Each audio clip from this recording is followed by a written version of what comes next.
বাড়িতে গিয়ে বলবো আব্বাকে বিয়ে আমায় দিতে হবে ময়নার সাথে। ও, বাড়িতে গিয়ে বলবো আব্বাকে বিয়ে আমার দিতে হবে ময়নার সাথে। পরনে একটা লুঙ্গি, গায়ে একটা গেঞ্জি পরে লুঙ্গি এক পাশটা তুলে গান গাইতে গাইতে বাজারে যাচ্ছি, কারণ আম্মু বলেছে কিছু সবজি আর মাছ কিনতে। শালার ভালো লাগে না, আব্বা কেন বোঝে না? খাটায় আমার একা না ঘুমাইতে যে একটা বউ লাগে আমার। আসলে বইয়ের ভূতটা আমার ওই দিনই কুদ্দুসের দোকানে নাটক দেখে হয়েছিল। কুদ্দুসের দোকানে নাটকটা দেখছিলাম, কি সুন্দর করে ওর বউ আদর কইরা খাওয়াই দিতেছে। যদিও এমন আমার একটা বউ থাকতো তাহলে তো আমারে কত সুন্দর করে আদর করে খাইয়ে দিত। আর ওইদিকে ডেভিল আমার আব্বা সারাদিন শুধু পর পর পড়া নিয়ে থাক, এইটা কর সেই কর, ডাক্তার হয়ে যা, ইঞ্জিনিয়ার হয়ে যা। আমি একজন মানুষ, এত কিছু কিভাবে সামলাবো? ও, আপনাদেরকে তো আমার পরিচয়টাই দেওয়া হলো না। আমি হচ্ছি আবির, মা বাবার একমাত্র সন্তান। আমার আর কোনো ভাই বোন নেই, আমি একজনই। আমি গ্রামে থাকি। আমার বাবার একটা ছোটখাটো ব্যবসা আছে, এটা দিয়ে আমাদের হয়ে যায়। আমার বাবার ইচ্ছে আমি পড়াশোনা শেষ করে একজন ভালো ও মহান মানুষ হব। আমাদের গ্রামে এত ভালো কোনো কলেজ নেই, যেটা আছে এটাতে কোনো রকম ইন্টার শেষ করলাম। আগামীকালকে রেজাল্ট দেবে। ও, আপনার সাথে কথা বলতে বলতে আমার অলরেডি বাজার করা হয়ে গেছে। আমি বাজার থেকে বাসে আসলাম। বাসে এসে মায়ের হাতে বাজার দিতে মা বাজারগুলো আমার মুখে মেরে বলতে লাগলো, কি রে আবি, এসব কি এনেছিস? প্রতিদিনও তুই যা করিস আজকেও তুই তাই করি, টাকা মেরেছিস? না হলে তুই এমন কম বাজার কেন নিয়েছিস? তোকে আমি কত টাকা দিলাম আর তুই আমাকে কি কিনে নিয়ে এসেছিস? আর এত ছোট মাছ কেন? তোকে আমি বড় মাছ আনার জন্য টাকা দিয়েছি। আল্লাহ গো আম্মা, আপনি এটা কি বললেন? না আম্মা, এটা মানা যায় না, আমি মানতে পারছি না। আমি টাকা মারছি? ছি, আমার ভাবতেও অবাক লাগে। আমার মা আমার নামে মিথ্যা অপবাদ দিয়েছে। আল্লাহ, তুমি আমায় তোমার কাছে নিয়ে যাও। আসলে এমন ইমোশনাল ডায়লগ আমার প্রতিনিয়ত। আমি যে বাজারে টাকা মারি, আপনার গিয়ে আবার আম্মাকে বইলা দিয়েন না। দেখ, এসব ন্যাকামো করিস না। আমি জানি তুই বাজারের টাকা মেরেছিস, না হলে এসব কি? আমি তোকে গুনে গুনে 2,000 টাকা দিয়েছি, তুই 1,200 টাকাও কিছু আনলি না। হে আল্লাহ, তুমি আমায় কোন জন্মে শাস্তি দিচ্ছ? আজ নিজের মাও আমাকে চোর বলছে। এসব ইমোশনাল ডায়লগ দিচ্ছি আর আস্তে আস্তে বাসার ভেতর থেকে বের হওয়ার জন্য এক পা করে বাড়াচ্ছি। তখনই দেখি আম্মু হাতে ঝাঁটা নিয়ে আসে। আমি দিলাম তোর, আমাকে আর পায়কে। একদৌড়ে চলে গেলাম কুদ্দুসের দোকানে। কুদ্দুসের দোকানে গিয়ে দেখি রৌদ্র একটা মুভি দেখতেছে আর কান্না করতেছে। বুঝতেছি না মুভি দেখতেছে আর কান্না করতেছে কেন। ওর কাছে গেলাম, কাছে গিয়ে কাঁধে হাত দিয়ে বলে উঠলাম, কি রে বন্ধু, তোর কি হয়েছে? তুই এভাবে কান্না করছিস কেন? আমাকে দেখে রৌদ্র জড়িয়ে ধরে কান্না করতে করতে বলতে লাগলো, বন্ধু দেখ, বাপ্পার আজকে মেয়েটা ধোকা দিয়েছে। আমি সহ্য করতে পারছি না বন্ধু। আমার মনটা চাইতেছে ওই মেয়েটাকে এখনই গুলি করে মেরে ফেলি। আমার বাপ্পার আজকে কতটা কষ্ট দিয়েছে দেখ, ও কান্না করতে করতে শেষ করে ফেলেছে। এখন সুসাইড করবে মনে হয়। শালা, তুই ন্যাকামি করিস? এখানে মুভির মধ্যে একটা ইমোশনাল সিন হচ্ছে আর ওইটাকে তুই বাস্তবে ধারণ করে ফেলেছিস, তাই না? আর আমি কোথাকার? তুই এখনই চুপ করবি নাকি লাথি মাইরা তোকে আমার বিনা টিকিটে চাঁদে পাঠানো লাগবে? হ্যাঁ, তুই হারামি, যেখানে আছিস তুই সেখানেই দৃশ্যটাই নষ্ট করে ফেলিস। এখন কি জন্য আসছিস, আর কি করতে আসলি, আর কি ঘটিয়ে আসলি, আর কি করতে চাস, সব কিছু বল। আরে বন্ধু, আজকেও আম্মা ঝাড়ু নিয়ে দৌড়ানি দিয়েছে, তাই তো দৌড়ে এখানে চলে আসলাম। তুই তো প্রতিনিয়ত কোনো না কোনো কাণ্ড ঘটিয়ে আসিস। আজকে মনে হয় কোনো কিছু ঘটিয়ে আসলি যা তোর সাথে কথা নেই। তুই কোনো আকাম করে আসছিস। হারামজাদা, তোর জন্যই তো আমি বাজার থেকে আজকেও টাকা মারলাম। তুই বললি আজকে নাকি পার্টি করবে, তাই তো আজকে বেশি করে টাকা মারতে গিয়ে ধরা খাইলাম। তাই তো আমারে পিটানি লাগছে আম্মা। ওকে, বাদ দে, আমি গেলাম।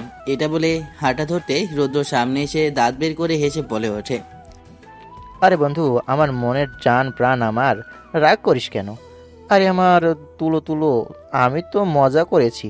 আমরা না আন্ডাকালের বন্ধু। আসসালামু আলাইকুম ভাইজান, আপনি কে? আপনাকে তো এর আগে এই গ্রামে দেখি নাই, নতুন নাকি? শালা পকেট গরম আছে, তাই এখন নিজের বন্ধুকে কাল্টি মারছিস, তাই না? ভাই, আপনার মনে হয় কোথাও ভুল হচ্ছে। আমার তো কোনো বন্ধু নেই। আমার কোনো জন্মেও কোথাও বন্ধু ছিল না। আমার মরণেও কখনো বন্ধু ছিল না।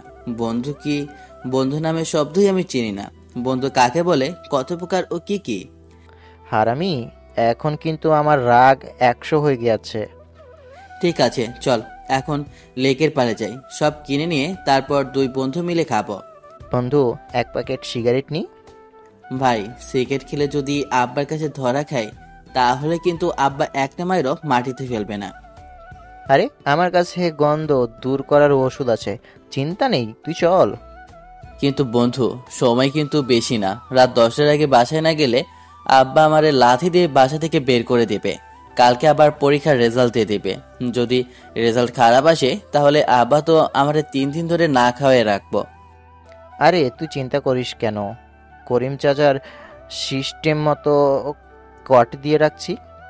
রুদ্রের মুখে এ কথাটা শুনে একটু সাহস পেলাম, তাই সবাই মিলে আটা দিলাম। প্রায় অনেক রাত হয়ে গেছে, বাসায় যাব, কিন্তু খুব ভয় লাগছে। বাসায় গেলে আপু যদি আবার লাঠি দিয়ে পিটাতে লাগে, তখন কি হবে? সেই চিন্তায় ভাবলাম যে আজকে রৌদ্রের বাসায় থেকে যাব। তাই আর দেরি না করে আম্মুকে কল দিয়ে বললাম, আজকে রৌদ্র খুবই অসুস্থ, তাই আগে হসপিটালে নিয়ে যাচ্ছি। এটা বলে কলটা কেটে দিলাম। একটু একটু মিথ্যা কথা না বলে তাহলে আব্বুর কাছ থেকে কি আর বাঁচা যায়? সকালবেলা ঘুম ঘুম চোখে হাতে ফোনটা নিয়ে আমি তো অবাক হয়ে গেলাম, কারণ ঘড়িতে 12:30 বাজে। আমি এখনো বাসায় যাইনি। না জানি আব্বু আমার জন্য কি রেডি করে রেখেছে। আজকে আবার রেজাল্ট দিয়েছে, তাই তাড়াহুড়ো করে রেডি হয়ে বাসায় চলে গেলাম। বাসায় এসে তো আমি থো মেরে গেলাম, কারণ পুরো বাসাটা অন্ধকার। কি ব্যাপার, এমন অন্ধকার কেন? এখনো পর্যন্ত কি কেউ ঘুম থেকে ওঠেনি? 12:30, এটা কোনোভাবেই সম্ভব না। সকাল সেই ফজরের নামার সময় আব্বু আম্মু উঠে যায়, এরপর আর ঘুমায় না। রুমের ভিতরে প্রবেশ করতেই হঠাৎ করে লাইটটা জ্বলে উঠল। দেখলাম আমার বাবা টেবিলের মতো বসে আছে, হাতে একটা লাইট নিয়ে। আমাকে দেখে আব্বু চেঁচিয়ে বলে উঠল, হারামজাদা, এইগুলা কি? তোকে আমি টাকা পয়সা দিয়ে এত কিছু করেও তোকে মানুষ করতে পারলাম না। পড়াশোনা অন্তত কিছুই করিস না। ভাবলাম তোর ভালো রেজাল্ট হলে এখানে কোনো একটা ভার্সিটিতে ভর্তি করিয়ে দিব, কিন্তু না, টেনে টুনে তুই পাস করেছিস। তোকে আমি এত টাকা দিয়ে এত কিছু করি, কিন্তু তারপর তুই আমাকে এসব দিচ্ছিস? না, আজকে তোকে আমি বাড়ি ছাড়া করব। এটা বলে আব্বু লাঠি নিয়ে আমার কাছে আসতেই আমি আম্মুকে ডাক দিয়ে বলে উঠলাম, আম্মু দেখো, আমি তো পাশ করেছি, তাই না? তারপরে কেন আব্বু আমাকে মারতে আসে? আম্মু, তুমি কিছু করো, নয়তো এই টেবিলটা আমাকে মেরে মেরে কিমা বানিয়ে দেবে। এই দেখো, তুমি একদমই আমার ছেলের গায়ে হাত তুলবে না। আমার ছেলের সাথে তোমার কি কথা হয়েছিল যে আমার ছেলে পাশ করবে? তাই তো, আমার ছেলে তো আর ফেল করেনি, পাশ করেছে। তাহলে তুমি কেন ওর সাথে এমন রাগ দেখাচ্ছ? আমার সোনার টুকরো ছেলেটা, আমার ছেলেটা যদি কিছু হয় তাহলে আমি তোমাকে ছাড়বো না। ঠিক আছে, আমি তোমার ছেলেকে কিছুই করব না যদি ও আমার শর্তে রাজি হয়, না হলে কিন্তু আমি ওকে ছাড়বো না। শর্ত? আবার কিসের শর্ত? তুমি আবার কি বলতে চাও? তোমার ছেলেকে ঢাকায় পড়াশোনা করতে হবে। আমি আমার বন্ধুকে বলে সব কিছু ব্যবস্থা করেছি, তাই তোমার ছেলেকে এখন থেকে ঢাকায় থাকতে হবে। এটাই আমার ফাইনাল ডিসিশন। তোমার ছেলে যদি আমার কথা অমান্য করে, তাহলে ওর পিঠের একটা ছাল আমি রাখবো না, সবগুলো তুলে ফেলবো। এটা বলে আব্বু ওখান থেকে চলে যায়। আমি আম্মুর দিকে কান্না চোখে তাকিয়ে বলতে লাগলাম, আম্মু তুমি দেখো, আমি কি তোমাদেরকে ছেড়ে ঢাকায় একা থাকতে পারবো? না আম্মু, আমি ঢাকায় যাব না, আমি এখানেই থাকবো। দেখো বাবা, এখানে আমার কিছুই করার নেই। দেখিস না তোর বাবার মাথা কতটা গরম। আমি কিছু বললেই যদি তোকে আবার মারতে আসে। তাই আমি বলি তুই ঢাকায় চলে যা, ঢাকায় পড়াশোনা কর। এমনিতেই তুই ওই ছেলেগুলোর সাথে চলাফেরা করিস, ছেলেগুলো ভালো না। আমিও চাই তুই ঢাকায় গিয়ে পড়াশোনা কর। তুমি যদি এটা চাও আমি ঢাকা গিয়ে পড়াশোনা করি, তাহলে আমি ঢাকা যাব। এটা বলে অভিমান করে রুমে চলে যাই। দেখেছো, ছেলেটার মন খারাপ হয়ে গেছে। তোমার জন্য ছেলেটাকে আমি কষ্ট দিয়েছি। দেখো মমতা, আমাদের ছেলেটা যথেষ্ট পরিমাণ ভালো, কিন্তু ও যদি এখানে থাকে তাহলে এলাকার ওইসব গুন্ডা বদমাইশদের সাথে চলাফেরা করতে করতে ও নষ্ট হয়ে যাবে। তাই আমি চাই না আমার ছেলে 2-4 জনের মতো এমন ক্রিমিনাল হোক। তাই আমি শহরে পাঠাবো, এটাই একটা ভালো ডিসিশন। কালকে হয়তো ঢাকায় চলে যেতে হবে, তাই বন্ধুর সাথে দেখা করে যাই। এটা বলে বাসা থেকে বের হয়ে যায়। রৌদ্রকে কল করতে রৌদ্র চলে আসে। তখন ওকে বলি, বন্ধু তোর সাথে আর কবে দেখা হবে তা জানি না। আব্বু আমাকে ঢাকায় পাঠিয়ে দিয়েছে, তাই হয়তো আর একসাথে আড্ডা দেওয়া হবে না। কি বলিস বন্ধু? তোর জন্য তো আমার কান্না আসতেছে। আমরা সেই আন্ডাকাল থেকে বন্ধু, সেই ছোটবেলা থেকে দুজনে একটা জাইঙ্গা পড়ে কত না সাঁতার কেটেছি। আজকে তুই কিনা আমাকে ছেড়ে ঢাকায় চলে যাবি? যা যা বন্ধু, যা ঢাকায় গিয়ে ফরন দেখে আয়। আর হ্যাঁ, ঢাকার মেয়েরা নাকি অনেক স্মার্ট, অনেক সুন্দর। এই আমার জন্য দু একটা বাছাই করে রাখিস, একা একা সবগুলো নিয়ে নিস না। শালা এখানে আমার ভার্সে, আর তুই কিনা ভাবছিস আমি মেয়ে নিয়ে? থাক শালা, একটা প্লে বইয়ের মতো কথা বলিস। আরে রাগ করিস কেন? চল টমটম দোকানে বসে কিছুক্ষণ আড্ডা দেই, এরপর না হয় বাসায় যাস। ঢাকা যাওয়ার সময় না হয় আমি তোকে সাথে করে গিয়ে উঠিয়ে নিয়ে আসবো। তখনই রৌদ্র বলে উঠল, দেখ বন্ধু, একটা মাইয়া যাইতেছে, গান ধর। বন্ধু তোমার বুকের মধ্যে কয়জনেরই পাস, সেই পাশেতে আছে কি আমার সর্বনাশ। এমন গান শুনে মেয়েটা পেছনে তাকাতেই রৌদ্র বলে ওঠে, জুবানি হে তেরে দিল মাস্তানি, আজা আজা লেজা লেজা। তখনই মেয়েটা তার পায়ের নিচে জুতো দিয়ে আবার দিল তারা। রৌদ্র তো লুঙ্গি খুলে দিল তোর, আমাকে আর পাইকে, আমি তো হাওয়ার গাইতে যাচ্ছি। রৌদ্র পেছন থেকে বলতেছিল, আমারে নিয়ে যা বন্ধু, অভিশাপ মহাকাল নাগিনী খেয়ে ফেলবে আমাকে। এক দৌড়ে বাসায় চলে আসলাম। সকালবেলা আম্মু সবকিছু রেডি করে দিয়েছে, কারণ আজকে আব্বু আমাকে ঢাকায় দিয়ে আসবে। যেতে মন চাইছে না আব্বু আম্মুকে ছেড়ে। কি আর করার, আব্বুর রাগের কাছে আমাকে মাথা নত করতে হয়েছে।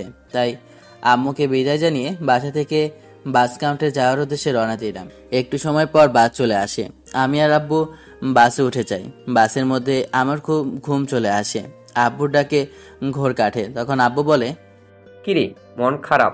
দেখ, ভালো কিছু করতে হলে একটু কষ্ট তো করতেই হবে। আর তুই চিন্তা করিস না, আমি আমার বন্ধুকে সব দিয়েছি, ও তোর কোনো প্রকার অযত্ন করবে না। এখন চল, ঢাকায় তো চলে আসছি, সামনে মনে হয় সিসিএনজি পাওয়া যাবে। কি আর করার, সত্যি বলতে আমার আসলেই মনটা খুব খারাপ করছে, কারণ কখনো বাসা থেকে বাইরে যায় নাই। ভালো করে তাকিয়ে দেখি যে বাহ, এত সুন্দর ঢাকা শহর যদি না আসতাম তাহলে তো বুঝতেই পারতাম না। আব্বু একটা সিএনজি নিয়ে চলে আসে। রওনা দিই আব্বুর বন্ধুর বাসার উদ্দেশ্যে। প্রায় 30 মিনিট পর একটা ইয়া বড় বাড়ির সামনে এসে গাড়িটা থামে। বাবারে, আব্বুর বন্ধু তো দেখছি মস্ত বড় লোক। এত বড় বাড়ি তো কখনো আমি দেখিনি। আমি অবাক হয়ে গেলাম আব্বুর কথা শুনে। আব্বু বলল, আবি তুই এখান থেকে পড়াশোনা করবি? আসলে ছোটবেলা থেকে আমি আমার বন্ধু পড়াশোনা করেছিলাম। ওর বাবার টাকা থাকায় সত্ত্বেও ওর মধ্যে একটুও অহংকার ছিল না। আমাদের বন্ধুত্ব দেখে আশেপাশের মানুষ হিংসে করত। আবি তুই এখান থেকে পড়াশোনা করবি? আসলে ছোটবেলা থেকে আমি আমার বন্ধু পড়াশোনা করেছিলাম। ওর বাবার টাকা থাকায় সত্ত্বেও ওর মধ্যে একটুও অহংকার ছিল না। আমাদের বন্ধুত্ব দেখে আশেপাশের মানুষ হিংসে করত। যাই হোক, তোর আঙ্কেলের কথা শুনবি, যা বলে মেনে চলবি, ঠিক আছে? আর হ্যাঁ, এখান থেকে তোর আঙ্কেল সহ আমরা তোকে ভার্সিটিতে ভর্তি করিয়ে দিব। ওকে, চল ভিতরে যাই। ভেতরে প্রবেশ করতে আমি থ হয়ে গেলাম, কারণ মনে হচ্ছে এটা কোনো বাড়ি না, এটা একটা রাজপ্রাসাদ, যা ছোটবেলায় কার্টুনে দেখেছিলাম। তখন আব্বু আমার দিকে তাকিয়ে বলে, কিরে তুই এখানে দাঁড়িয়ে আছিস কেন? ওরা তো উপরে থাকে, আর আমি কল করে বলেছি, তাই মেন গেটটা আগেই দারোয়ান খুলে রাখ। ও মনে হয় উপরে পত্রিকা পড়ছে আর আমার জন্য অপেক্ষা করছে। চল উপরে আয়। আমি আব্বুর পেছনে যেতে লাগলাম। উপরে উঠতেই দেখতে পেলাম আব্বুর বয়সী একজন লোক হাতে একটা বই নিয়ে দাঁড়িয়ে কি যেন পড়ছে। একবার এই দিকে আবার ওই দিকে হাঁটছে আর পড়ছে। তখন আব্বু বলে ওঠে, কিরে আফজাল, তোর কি সেই অভ্যাসটা যাবে না? সেই ছোটবেলা থেকে তো দেখে আসছি দাঁড়িয়ে বই পড়া। আরে বন্ধু, তুই খেয়ালই করিনি কখন আসলে? আমি তো গাড়ি পাঠিয়েছিলাম, কিন্তু তুই নাকি আরো আগে স্টেশন থেকে চলে আসছিস। আব্বুকে জড়িয়ে ধরে কথাগুলো বলতে লাগলো আব্বুর বন্ধু। এখন মনে হচ্ছে আসলেই তারা ছোটবেলার বেস্ট ফ্রেন্ড ছিল, কিন্তু আব্বুর মুখে যখন শুনেছি তার বন্ধু ঢাকা শহরে সব থেকে বড় বিজনেসম্যানদের একজন, বিশ্বাস করিনি। তখন আব্বু আমাকে কাছে ডাকতে আমি আঙ্কেলকে সালাম করলাম। তখন আঙ্কেল বলে, আরে বাবা, পা ধরতে হবে না, তুমি আমার ছেলের মতো। আর হ্যাঁ, তুমি যেহেতু এখান থেকে গ্রাজুয়েশনটা শেষ করতে চাও, তাহলে তোমার তো অনেক কিছু লাগতে পারে। তোমার যা প্রয়োজন আমাকে বলবে। মাথা নাড়ালাম, আর কিছু বললাম না। তখন আঙ্কেল আমাকে একটা রুম দেখিয়ে দিয়ে বলল, বাবা, তুমি আজ থেকে এই রুমে থাকবে। যাও, নিজের জামা কাপড় সবগুলো ঠিক করে রাখো। আর আমি তোমার বাবার সাথে কিছু আলাপ করব, ঠিক আছে? অনেকদিন পর পাইছি হারামিটাকে। আমি আর কিছু বললাম না, কারণ হয়তো অনেকদিন পর বন্ধুকে কাছে পেয়ে তাই তারা নিজেদের মধ্যে টাইম মেনটেন করতেছে। আমি রুমে প্রবেশ করে তো মাথায় হাত দিয়ে দাঁড়িয়ে রইলাম। বাপরে, কত বড় আর কত কিছু আছে! আমি তো জীবনে কল্পনা ছাড়া আর কিছুই দেখিনি, এত বড় একটা রুমে থাকবো। আগে সিনেমায় এমন বেডরুম দেখতাম, আজ নিজে এমন রুমে ঘুমাবো, কেমন জানি ফিল হচ্ছে। যাই, ফ্রেশ হয়ে নিই। এটা বলে ওয়াশরুমে চলে গেলাম। ওয়াশরুম থেকে বের হয়ে রেডি হলাম। তখন একটা মেয়ে রুমে প্রবেশ করে। দেখে মনে হচ্ছে কাজের মেয়ে, কিন্তু 1 মিনিট, আমি তো এই জিনিসটা জিজ্ঞেস করতে ভুলে গেছি। আবুর বন্ধু কি কোনো ছেলে বা মেয়ে আছে নাকি?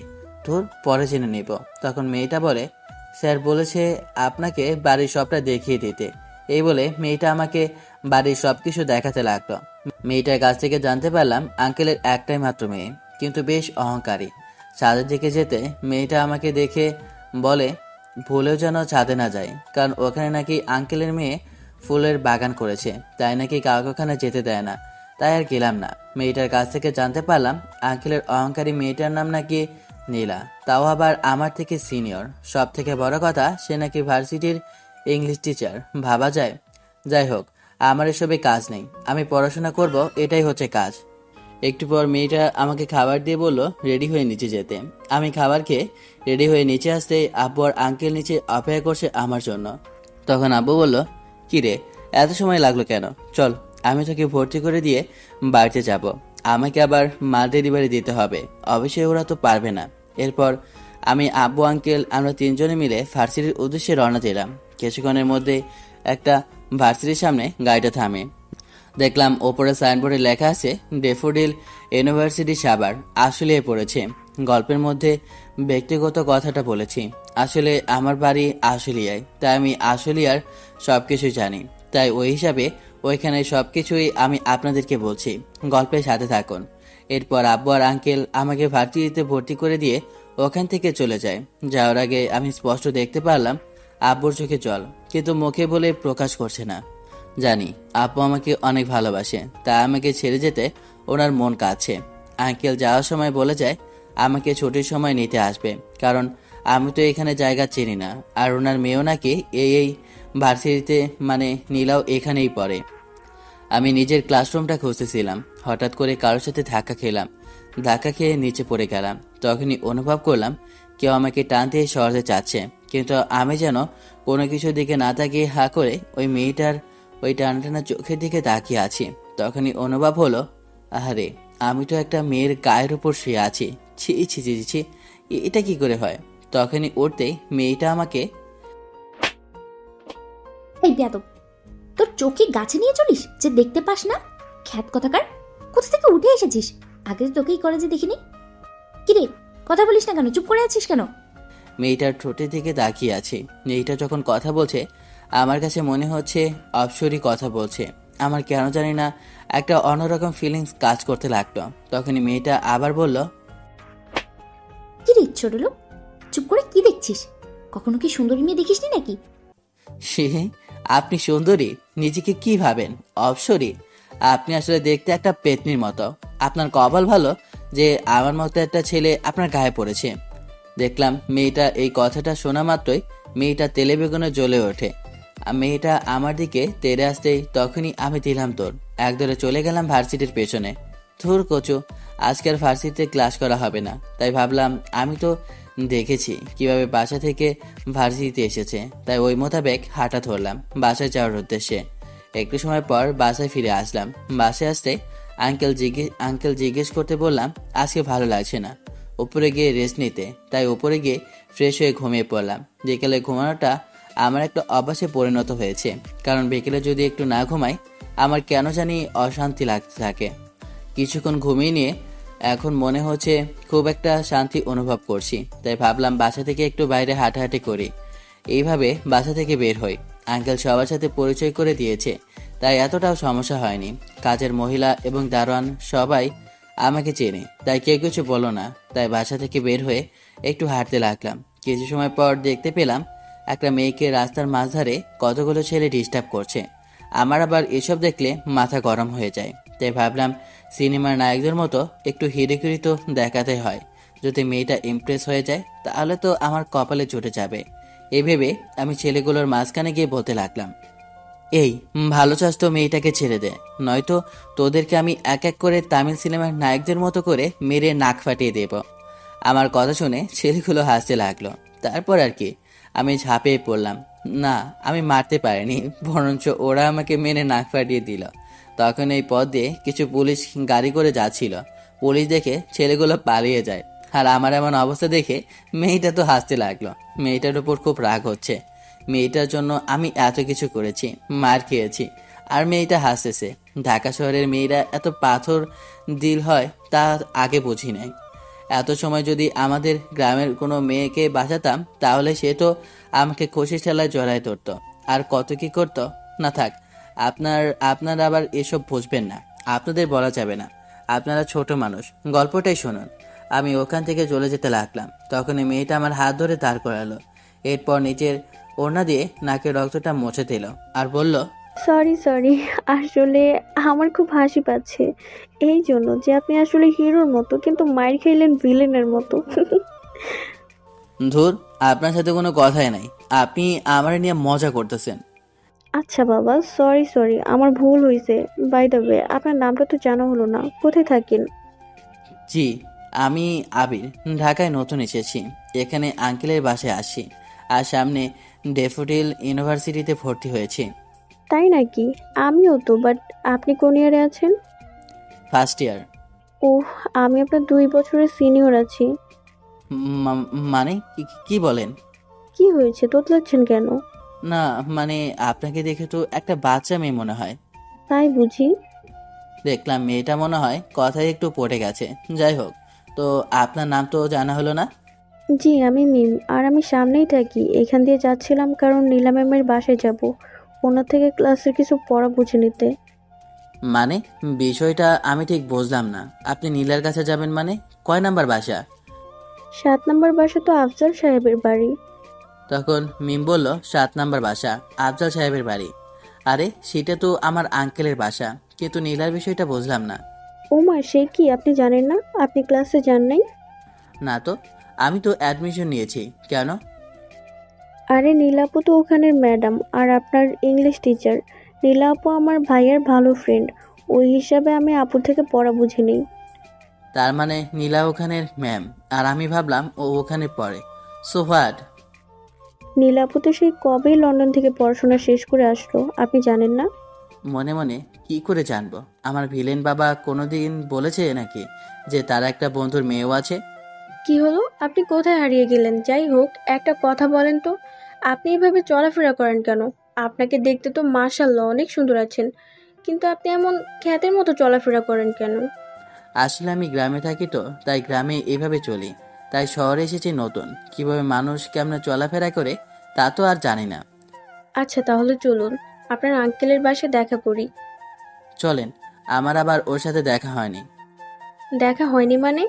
মানে আমি তো আজকে আসছি, তাই ওর সাথে দেখা হয়নি। ও ভার্সিটিতে ছিল, আমি জানতাম না। আর আমি আজকে ক্লাসও করিনি, ভালো লাগছে না, তাই চলে এসেছিলাম। তাই একটু বিকেলে ঘুমিয়েছিলাম। ঘুম থেকে উঠে হাঁটতে বের হয়ে তো দেখি এমন কাণ্ড। চলেন যাই, নীলা ম্যাম আসবে এখনই। ঠিক আছে চলুন। এরপর আমি আর মিম দুজন একসাথে বাসায় যাই। বাসায় প্রবেশ করব, তখনই কেউ বলে ওঠে, এই খ্যাতের বাচ্চা, তোর কত বড় সাহস, তুই আমার বাসা পর্যন্ত পৌঁছে গিয়েছিস? আমি তো একদম ভ্যাবাচেকা খেয়ে গেলাম, কারণ ভার্সিটিতে ধাক্কা খাওয়ায় মেয়েটা যে আর কেউ না, নীলা আপু। কিরে ছোট লোক, কথা বলছিস না কেন? তোকে আমার বাসা পর্যন্ত ঢুকতে কে দিয়েছে? দারোয়ান, দারোয়ান! নীলার চেঁচামেচিতে বাসার সবাই নিচে আসলো। তখনই আঙ্কেল নিচে আসে। নিচে আসতেই আঙ্কেলকে নীলা উদ্দেশ্য করে বলতে লাগলো, বাবা, বাসার মধ্যে কি কেউ নেই যাকে তাকে হুটহাট করে ঢুকতে দিয়ে দেয়? এই ছেলেটা আমার পিছু করতে করতে এখানে চলে এসেছে। বাড়িতে এত গার্ড থাকতে এই ছেলে কি করে বাসায় ঢুকেছে? আরে না, তুই কাকে কি বলছিস? তুই ওকে চিনতে পারিসনি। ও হচ্ছে আবির, আমার বন্ধুর একমাত্র ছেলে। তোর সাথে ওর দেখা হয়নি, তাই তুই ওকে চিনতে পারছিস না। আর ও এখন থেকে এখানে থাকবে, তোর ভার্সিটিতেও পড়াশোনা করবে। কি সব বলছো বাবা তুমি? যাকে তাকে বাসায় নিয়ে আসতে পারো না? বিশেষ করে এমন খ্যাত দেখতে মানুষ কাউকে তুমি বাসায় এভাবে নিয়ে আসতে পারো না। আমি এগুলো অ্যালাউ করি না। নীলা, তুই কিন্তু ভুলে যাচ্ছিস এটা কে। এটা হচ্ছে আমার বেস্ট ফ্রেন্ডের ছেলে, তাই তুই ওকে অপমান করতে পারিস না। কিছু বলবো না। ওকে বল আমার চোখের সামনে থেকে চলে যেতে, নয়তো ওকে আজকে আমি কিছু একটা করে ফেলবো। আমি এত কিছু জানি না। তুই আজকে থেকে আবিরকে তোর সাথে নিয়ে যাবি এবং সাথে করে নিয়ে আসবি। ছেলেটা নতুন, কিছুই চেনে না, তাই এটা আমার অর্ডার। আর আমার কথা যদি না মানিস, তাহলে তোর আর ওই ভার্সিটিতে পড়ানো আমি বন্ধ করে দিব। আঙ্কেলের মুখে এমন শক্তপোক্ত কথা শুনে নীলা রেগেমেগে বাসার ওপরে নিজের রুমে চলে যায়, সাথে পিছু পিছু মিমো চলে যায়। তখন আঙ্কেল এসে আমার কাছে বলতে লাগলো, দেখো আবির, আমি আসলে ভুল করে ফেলেছি। মেয়েটাকে আদরে আদরে যে এতটা খারাপ করে ফেলবো নিজেও বুঝতে পারিনি। আসলে ওর মা মারা যাওয়ার পর থেকে আমি মেয়েটাকে কিছুই করতে পারিনি। ওর অন্যায় আবদারগুলো আমাকে মানতে হয়েছে। বাবা, ওর হয়ে আমি ক্ষমা চাচ্ছি, তুমি আমাকে মাফ করে দিও। ছি ছি আঙ্কেল, এইসব বলছেন কেন? আপনি আমার বাবার মতো, এইসব বলে আমাকে কষ্ট দেবেন না। ঠিক আছে বাবা, তুমি এখন ওপরে যাও। এরপর আমি উপরে চলে আসলাম। আমাকে যে কথাগুলো বলেছে আমার খুব খারাপ লেগেছে, কারণ আমাকে ক্ষেত বলে গালি দিয়েছে। আমি গ্রামে থাকি, আমি গ্রামে যেভাবে সাধারণ মানুষের মতো চলাফেরা করি ঠিক এখানেও তেমন চলাফেরা করি। আমি তো আর ঢাকার মানুষের মতো এমন স্মার্ট না। মন খারাপ করে উপরে চলে গেলাম। না, আমাকে মনে হচ্ছে পরিবর্তন হতে হবে। হঠাৎ হাতে থাকা মোবাইলটা বেজে ওঠে। ফোনটা হাতে নিয়ে দেখি আর কেউ না, আমার লজ্জা বন্ধু রুদ্র ফোন দিয়েছে। হ্যাঁ বন্ধু, বল কি অবস্থা, তুই কোথায় আছিস? না রে বন্ধু, তোকে ছাড়া ভালো লাগে না আমার। আচ্ছা বাদ দে, বল ওখানে মালগুলো কেমন রে? মাল মানে কি বলছিস তুই? আরে শালা, তুই বুঝতে পারছিস না? আমি মেয়েদের কথা বলছি। ঢাকার মেয়েরা নাকি হটি নটি, নয়তো কয়টাকে পটাইলি? তোর শালা কি পটাবো, আরো অপমানিত হয়েছি। কেন কেন? আমি নাকি ক্ষেত, তাই আমাকে দেখতে নাকি ফকিরের মতো লাগে। বলবে না তো কি বলবে শুনি? তুই যেভাবে থাকিস তোকে তো মিশকিন বলে নাই। ওটা তোর কপাল। তোর বাপের কি টাকা পয়সা কম আছে? তুই তো কিপটামি করিস। তোর হালা, আমাকে টাকা দিলেও তো আব্বু টাকা দেয় নাই। শালা, তুই ঢাকায় আসছিস, এখন পরিবর্তন কর নিজেকে, স্মার্ট কর নিজেকে। এটা তো আর গ্রাম না, যেমন ইচ্ছা চলবি। ঠিক বলেছিস তুই, সেটাই ভাবছি। আচ্ছা রাখ তুই, আম্মু কল করেছে। ওকে বন্ধু, থাক। আর আমি এখানে পড়া শেষ করে জব নিতে পারি, কারণ জানিস তো ফ্যামিলিতে আম্মু অসুস্থ, তাই জব তো নিতে হবে। ঠিক আছে। রোদের কলটা কেটে আম্মুর ফোন ধরে সালাম দিলাম। ও পাশ থেকে আম্মু বলে উঠল, কি রে বাবা, খেয়েছিস কি করেছিস? ঠিকভাবে আছিস তো? কোনো সমস্যা হচ্ছে না তো? আরে মমতা, পাগল হলে নাকি? ও আমার বন্ধুর বাসায় আছে, ওর কি সমস্যা হবে? তুমিও না ছোট বাচ্চাদের মতো প্রশ্ন করছো। থামো, তুমি আমাকে কথা বলতে দাও আমার ছেলের সাথে। আরে আম্মু, আমি ঠিক আছি, তুমি চিন্তা করো না। আব্বুর বন্ধুর অনেক ভালো মানুষ, আর আমি খাওয়া দাওয়া ঠিক মতো করেছি। তুমি এসবে একদম চিন্তা করবে না। আর হ্যাঁ, তুমি কিন্তু মেডিসিন ঠিক মতো নেবে, ঠিক আছে? এটা বলে কলটা কেটে দেই। আজ আর সারাদিন বাসা থেকে বের হইনি। ভাবছি সকালে ভার্সিটিতে যাব, তাই ঘুমিয়ে পড়ি। সকালবেলা ঘুম থেকে উঠে ফ্রেশ হয়ে নিচে আসতেই আঙ্কেল বলে ওঠে, বাবা, এই কার্ডটা রাখো, তোমার যা প্রয়োজন যখন হবে এখান থেকে টাকা তুলে নিবে। না আঙ্কেল, আমার তো প্রয়োজন নেই এত টাকার। আরে বাবা, তুমি এত কিছু ভাবছো কেন? তুমি আমার ছেলের মতো, তোমার যা প্রয়োজন তা আমি দিব না? আঙ্কেল কার্ডটা হাতে ধরিয়ে দিয়ে আমি অফিসে চলে যাই। নীলা মনে হচ্ছে এখনো ঘুমাচ্ছে, তাই আমি নিজে চলে যাই কলেজের দিকে। একটু সময় পর কলেজে আসতেই কিছু ছেলে আমাকে দেখে আমার কাছে এসে বলে ওঠে, কি রে খ্যাত, কোথা থেকে আসলি? কখনো এই কলেজে দেখিনি। জি আসলে ভাইয়া, আমি এই কলেজে নতুন অ্যাডমিশন নিয়েছি। এই শালা কয় কি রে? শুন তো, বলদা তুই গ্রামের খ্যাত, গ্রামে থেকে পড়াশোনা করবি, এত বড় ভার্সিটিতে তোর মতো ফকির কিভাবে এডমিশন নিল রে? আমার বোঝাই আসছে না, বিষয়টা একটু বলতো। দেখুন ভাই, আমি এখানে পড়াশোনা করতে এসেছি, কোনো প্রকার কারোর সাথে ঝামেলা করতে না। আমি তো তোর সাথে ঝামেলা করছি, আর তুই করতে চাস? কর দেখি। ভাই, আমি আপনাকে কিছু বলতে চাই না, আমি গেলাম।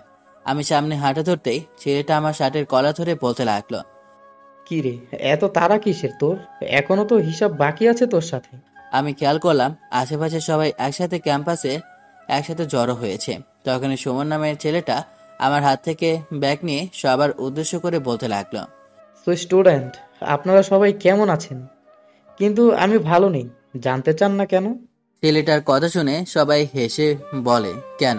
মনে হচ্ছে আমি একজন জোকার আর তারা আমাকে দিয়ে সবাই মজা নিচ্ছে। আমি মাথা নিচু করে দাঁড়িয়ে রইলাম, চুপচাপ, কোনো কথা বলছি না। আমার খুব কষ্ট হচ্ছে, মনে হচ্ছে আমি যেন এখনই মাটি বেদ করে ভিতরে ঢুকে যাই। সো এই খ্যাতটা নাকি আমাদের এই ড্যাফোডিল ইউনিভার্সিটিতে স্টুডেন্ট। আপনারা কি বিশ্বাস করেন? আমি তো করি না, কারণ ওর মতো ফকির কিভাবে আমাদের কলেজে এডমিশন পায় আমার বোঝা আসে না। আমার মাথা প্রচুর গরম হয়ে যায়, কারণ সবাই আমাকে নিয়ে হাসাহাসি করছে। তো মিস্টার খ্যাত, আমি আর থাকতে না পেরে বলতে লাগলাম, স্টপ ইওর মাউথ। পোশাক পরলে মানুষ বড় হয় না, বড় সে যার হৃদয় বড়। মানুষ জীবনযাপন করার জন্য এবং সভ্যতা সমাজে বসবাস করার জন্য পোশাক ব্যবহার করে, আর এই পোশাকের মধ্যে মানুষের বিভিন্ন ধরনের কাপড় চোপড় ব্যবহার করা থাকে। তবে এই পোশাক দিয়ে মানুষকে মূল্যায়ন করা যায়। কিছু মানুষ আছে যারা ভালো পোশাক ব্যবহার করে এবং নিজেকে অনেক কিছু মনে করে। মানুষের মধ্যে ভালো পোশাক পরলে মানুষ বড় হয় না, মানুষ বড় হয় কাজ এবং গুণে। আপনার যদি ভালো গুণ থাকে তাহলে আপনি মানুষের কাছে অনেক বড়। বর্তমান সময়ে অনেক মানুষ আছে ভালো পোশাক ব্যবহার করে নিজেকে অনেক বড় মনে করে। যদি মানুষের পোশাকের কারণে মানুষকে যদি বড় মনে করত, তাহলে সবাই পড়ালেখা না করে এবং গুণ না থাকলেও সবসময় ভালো কিছু ব্যবহার করে বড় হয়ে যেত। আসলে যার হৃদয় বড়, মূলত সেই অনেক বড় মনের মানুষ হয়। আসলে মূলত বড় বলতে যাদের মনের মধ্যে থাকে মানুষের জন্য ভালোবাসা, ভালোবাসা ও আন্তরিকতা যদি থাকে, তাহলে মানুষের কাছে সেই বড়। একজন নির্দিষ্ট লোক যদি ভালো কাপড় পরে নিজেকে দামি মনে করে, সেটা একদম ভুল। যদি ভালো মানুষ হিসেবে নিজেকে বড় মনে করতে হয়, তাহলে তার প্রথমে দরকার বড় হৃদয়। যার হৃদয়ে ভালোবাসা এবং মানুষের জন্য ও জাতির জন্য আন্তরিকতা থাকে, সেটাই বড়। আর মানুষের গুণের কারণে মানুষের কাছে গুণী ব্যক্তি হয়। পক্ষান্তরে অনেক মানুষ আছে যারা মানুষের বিপদে পাশে থাকে এবং মানুষকে সাহায্য করার জন্য চেষ্টা করে। তবে বর্তমান সময়ে অনেক মানুষ আছে কিছু দেওয়ার আগে সেটি বিভিন্নভাবে বিভিন্ন চ্যানেলে পোস্ট করার চেষ্টা করে। এই লোকগুলো তাদের সহানুভূতি থেকে প্রচারণার খেয়াল থাকে বেশি। তবে যাদের হৃদয় আছে তারা এই কাজগুলো করে না, তারা মহৎ কাজগুলো কাউকে দেখেই করে না। আর পোশাক হচ্ছে মানুষের বাইরের বাহ্যিক রূপ। আর দামি কাপড় চোপড় ব্যবহার করলে বড়লোক হয় না। বড়লোক সেই যার মধ্যে হৃদয় এবং ভালোবাসা আছে। আর হৃদয় দিয়ে মানুষকে ভালোবাসে জানে, তারাই বড়। তাই বাস্তব অর্থে মানুষের কাপড় দেখে বিচার করা ঠিক না। আপনি চিন্তা করতে পারেন মানুষের গুণ নিয়ে এবং হৃদয় নিয়ে। যার হৃদয়ে মানুষের জন্য মায়া আছে, তারাই পৃথিবীতে বড় মানুষ। এই কারণে দামি কাপড় চোপড় দেখে কাউকে বিচার করতে নেই। আর বড় মনের মানুষ সবসময় তার হৃদয় থাকে বড়। আমার কথা শুনে পুরো ভার্সিটির সবাই মাথা নিচু করে দাঁড়িয়ে রইল। তখন আমি পাশ থেকে হাততালি দিয়ে উঠল। তখনই সবাই ওই সাথে হাততালি দিতে লাগলো। ঠিক ওই সময় গাড়ি করে কেউ আসছিল। তাকে সব স্টুডেন্টরা ভয়ে ওখান থেকে চলে যেতে লাগলো। গাড়িটা ঠিক আমার সামনে এসে দাঁড়ালো। গাড়ি থেকে নিচে আসে এক সুন্দরী রমণী। হ্যাঁ, ওই রমণী আর কেউ না, আমার স্বপ্নের নায়িকা নীলা। নীলাকে দেখে তো আমি হা হয়ে রইলাম, কারণ ওর চোখ দুটো যে মায়ে ভরা। আমি যেন ওর থেকে চোখ ফেরাতেই পারছি না। তখনই নীলা সামনে দিয়ে যেতে ঠাস করে পড়ে যেতে লাগলো। তখনই নায়কের মতো এসে ওর কোমরটা চেপে ধরি। তখন ওর মিষ্টি হাতে আমার গালে মিষ্টি লেগে যায়। এই, তোর সাহস কি করে হয় আমাকে স্পর্শ করার? আর হ্যাঁ, তোকে যে আব্বু আমার সাথে আসতে বলেছে, তুই আসলি না কেন? সরি আপু, আসলে আমি আপু মানে? বুঝলাম না, আবার মারলো কেন? আপুই তো বলেছি। না মানে আপনি তো আমার বড়, তাই আপুকে আপু বলবো না? আমাকে শুধু তুই নীলা বলে ডাকবি। ঠিক আছে নীলা আপু। আবার আপু? আপনি না, তুমি, ঠিক আছে? সরি, ঠিক আছে। মনে হচ্ছে থাপড়ায়া আমার জীবনটা কেরাসিন বানাই দিবে এই মেয়ে। যা, ক্লাসে যা। আর হ্যাঁ, ক্লাস শেষ হলে আমি একটু শপিং করতে যাব। তাই একটু আমার জন্য অপেক্ষা করিস বাইরে। মাথা নাড়িয়ে ক্লাসের উদ্দেশ্যে রওনা দিলাম। একে একে সব ক্লাস করলাম। তখন নীলার ক্লাস। নীলা এখনো আসেনি। তখন ওই মেয়ের হাত বাড়িয়ে বলল ফ্রেন্ডশিপ করতে। ওই সময় নীলা এসে দেখে আমি মেয়েটার হাত ধরে রেখেছি। আমি স্পষ্ট নীলার চোখের মধ্যে অগ্নিকাণ্ড ও রাগ দেখতে পাচ্ছি। বুঝতেছি না আমি মেয়েটার হাত ধরতে নীলা এতটা রেগে আছে কেন। তখন নীলা বেঞ্চের মধ্যে একটা থাপ্পড় দিয়ে আমাকে উঠতে পড়ে। আমি দাঁড়াতেই এই ছেলে, ক্লাসে কি তুমি মেয়েদের সাথে নষ্টামি করার জন্য আসো? ছোট লোক কথাকার, খ্যাত কথাকার। তোকে এই কলেজে কে অ্যাডমিশন দিয়েছে, আর তুই মেয়েদের সাথে কিভাবে চাপাচাপি করে বসেছিস কেন? যা, বের হয়ে যা, তোকে যেন আর এই ক্লাসে না দেখি। আমাকে বলে যা বের হয়ে যা, তোকে যেন আমার এই ক্লাসে না দেখি। আমি তো কিছুই বুঝতে পারলাম না। একবারে বোবার মতো দাঁড়িয়ে রইলাম। কি বলছে? আমি তো জাস্ট ফ্রেন্ডশিপ করার জন্য হাতটা বাড়ালাম, তাতে আমাকে এত কিছু বলে ফেললো। যাই হোক, আমি আর কোনো কথা বাড়ালাম না। চুপচাপ করে মাথা নিচু করে ক্লাস থেকে বের হয়ে আসলাম। বাইরে এসে বটগাছের নিচে দেখতে পেলাম একটা ছেলে একটা মেয়েকে প্রপোজ করছে। আমি আপনাকে ভালোবাসি কথাটা শোনা মাত্রই মেয়েটা হেসে ওঠে। ছেলেটাকে আবার বলে, সত্যি আপনাকে অনেক বেশি ভালোবাসি। আয়নায় নিজেকে কখনো দেখেছিস? আমার সাথে আসিস প্রেম করতে? যা সামনে থেকে। এখন প্রেম করতে টাকার রূপ লাগে, বুঝলি?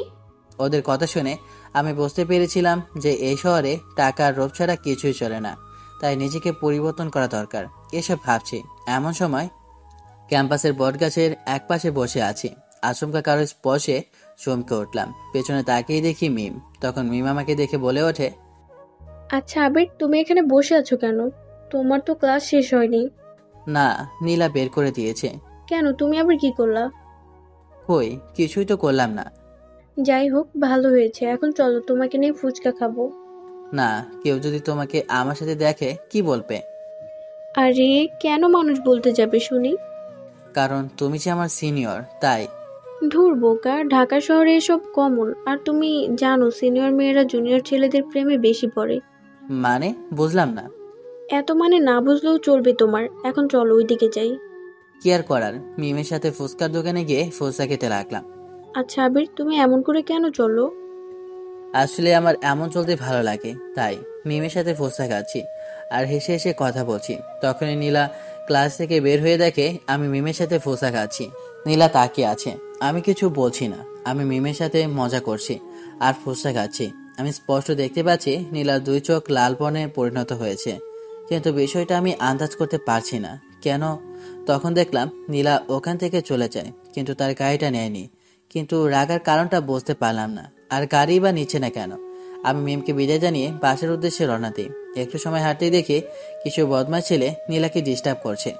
আবারও হিড়িগুড়ি দেখাতে গেলাম। এবার কিন্তু সবাইকে ইচ্ছে মতো মারতে পেরেছি। সবাই পালিয়ে যাওয়ার পর নীলার কাছে গিয়ে বললাম, তুমি ঠিক আছো তো? কোথাও লাগেনি তো? তখনই নীলার কাছ থেকে এটা আশা করবো ভাবিনি। আমি তাকে বাঁচালাম, সে আমাকে ধন্যবাদ জানাবে তা না করে থাপ্পড় বসিয়ে দিল। আপনি তো আমার ক্লাসের ম্যাম, তাই। আবার মারলেন কেন? ওই মেয়েটার সাথে বসে এত গল্প কিসের তোর? ওর সাথে কিসের এত ফুচকা খেলি তুই? সরি, আর যাব না। ঠিক আছে, এখন চল। কোথায়? শপিং এ যাবো তোকে নিয়ে এখন। আমি চুপচাপ নীলার পেছনে হাঁটতে লাগলাম। বুঝতে পারছি না নীলা আমার সাথে এমন করছে কেন। প্রথম দিন তো অনেক অপমান করলো, এখন আবার কেন কোনো মেয়ের সাথে দেখলে থাপড়ানোর উপরে রাখে। বুঝি না ভাই, কি হচ্ছে আমার সাথে। মিমের কাছ থেকে যতটুকু জানতে পেরেছি, নীলা আপুর সাথে নাকি অনেক আগে কারোর সাথে বিয়ে ঠিক হয়েছে। সেজন্য নীলা আপু অন্য কোনো ছেলের সাথে কথা বলে না। নীলাপুর এতটাই রাগ যে কোনো ছেলে নীলাপুকে প্রপোজ তো দূরের কথা, তার সামনে যদি কোনো কথা বলতো তাকে নাকি মেরে হাড্ডি কুটি একেবারে ভেঙে ফেলতো। নীলাপুর হাত ধরে আমাকে একটা সেলুনে নিয়ে যায়। নীলাপু হাত ধরে আমাকে একটা হেয়ার সেলুনে নিয়ে যায়। এরপর সেলুনে নিয়ে যাওয়ার পর তার মোতাবেক হেয়ার সেলুন আমাকে একটা কাটিং দিয়ে দেয়। আয়নায় গিয়ে দেখি আমাকে তো পুরো একেবারে সালমান খানের মতো লাগছে। এরপরে ওখান থেকে আমাকে ড্রেসিং ওয়াশে নিয়ে যায়। ওখানে আমাকে একদম ক্লিন করে এরপর শপিংয়ে নিয়ে গিয়ে অনেকগুলো শার্ট আর প্যান্ট কিনতে থাকে। আমি তো চুপচাপ বোকার মতো সব দেখতে লাগলাম। তারপর সব কাজ শেষ করে বাসায় চলে আসি।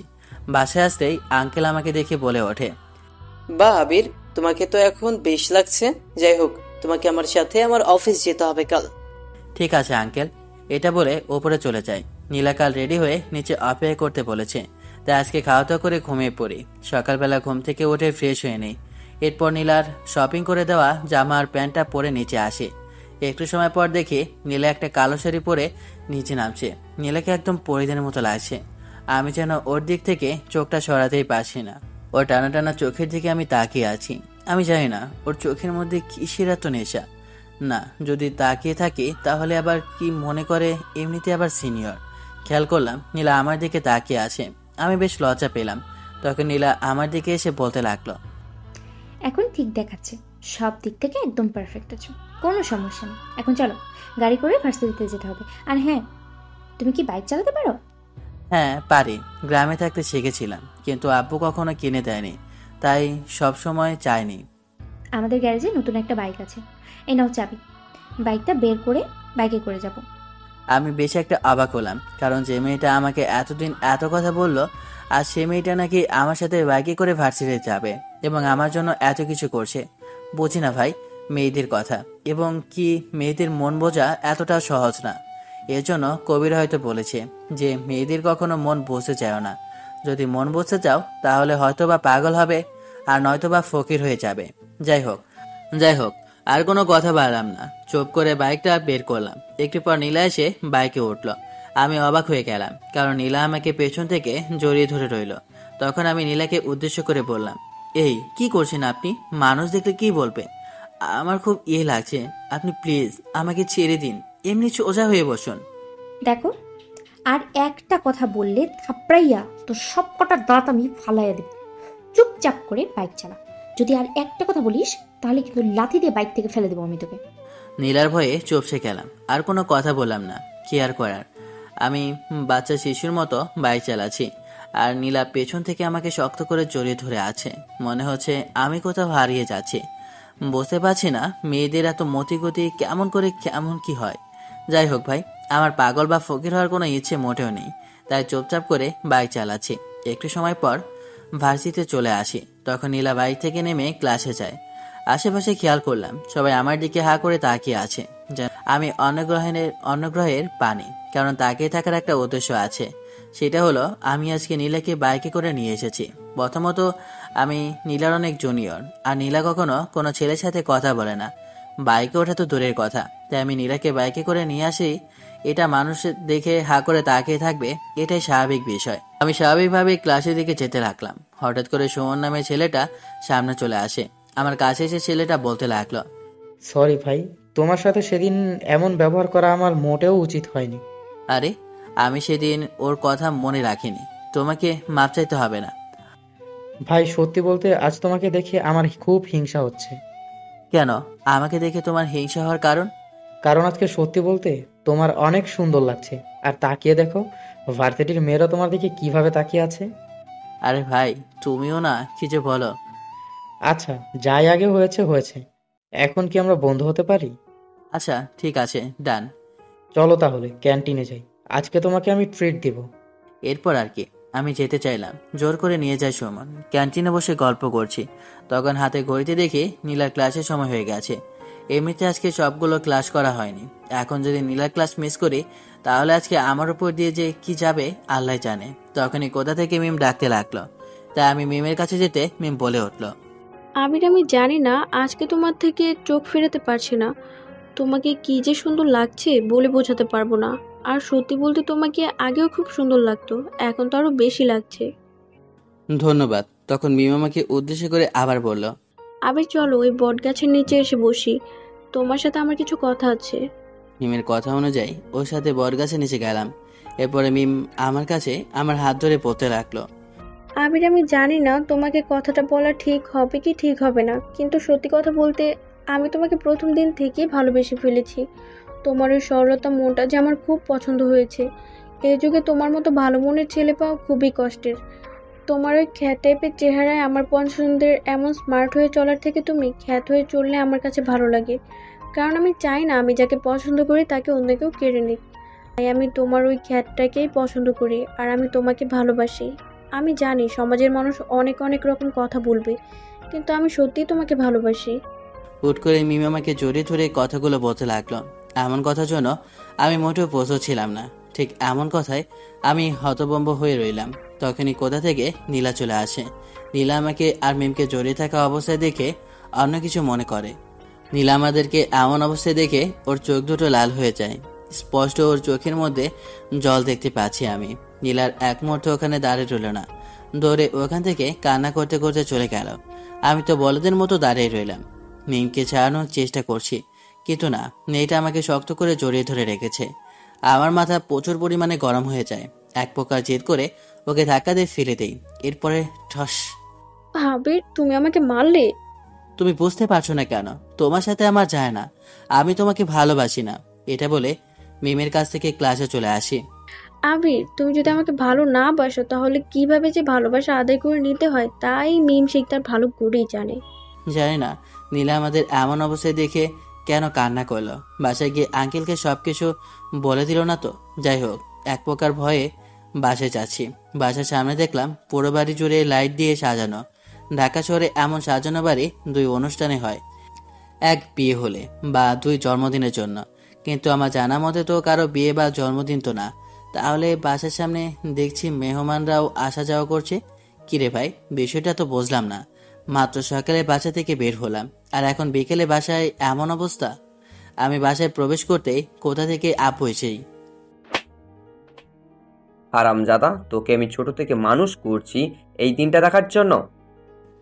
আমি তো বলদ হয়ে গেলাম। আপু আমাকে মারলো কেন, আর কখন আসলো, আমি কি বা করলাম? তখন আঙ্কেল এসে আব্বুকে ধরে বলতে লাগলো, আরে ইরফান, তুই কি পাগল হলি নাকি? ছেলের গায়ে হাত তোলে? তাছাড়া কি আর করব? ওকে বলো ও কি করেছে। ওকে কি আমাকে এসবের জন্য কলেজে ভর্তি করালাম? রুদ্র, তুমি তোমার বন্ধুকে নিয়ে যাও, ওকে তৈরি করে নাও। আমি ওর মুখ দেখতে চাই না। তাড়াতাড়ি করো, সময় হয়ে গেছে। আচমকা এসব কি হচ্ছে? আমি তো কিছুই বুঝতে পারছি না। আমি কি সব স্বপ্ন দেখছি নাকি?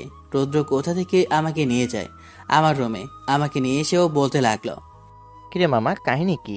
তুই কি পাঠাইলি যে আঙ্কেল তোকে আজকে বিয়ে দিতে চাই? হোয়াট? কি বলছিস? বিয়ে মানে? আরে তুই জানিস না, তোর বিয়ে আমাকে তো আঙ্কেল কল করে আসতে বলে, আর আমরা ঢাকায় আসি।